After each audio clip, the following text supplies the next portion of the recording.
ఎక్కడికి వెళ్ళేవాడండి? ఒలీవల కొండకి వెళ్ళి ప్రార్థన చేసేవాడంట. పగులు కాగానే దేవుని యొక్క మాటలు ఎవరైతే కనబడుతున్నారో వాళ్ళకి దేవుని యొక్క వాక్యం చెబుతూ ఉండేవాడంట. దానియేలు కూడా ఒక అలవాటు ఉంది.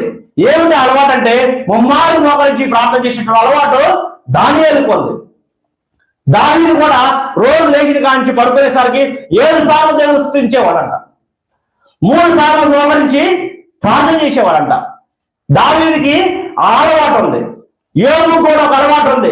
ఏమిటి అలవాటు అంటే నీతిగా జీవించడం అలవాటు చేసుకున్నంట. ఏం అలవాటు ఉందండి? నీతిగా జీవించడం అలవాటు చేసుకున్నంట. ఆయన కోసం నేను చావడానికైనా సిద్ధమే కానీ నేను మాత్రం ఎలా అవుతున్నావు వేడనంట. మరి ఈరోజు మరి నీకేం అలవాటు ఉంది? ఏ అలవాటు, ఏ పాపంలో నువ్వు జీవిస్తున్నావు ఆ పాపం నుంచి దేవుడు విడిపించి దేవుడితో సహవాసం చేయడం అలవాటు చేసుకోవాలి. ప్రార్థన చేసుకోవడం అలవాటు చేసుకోవాలి.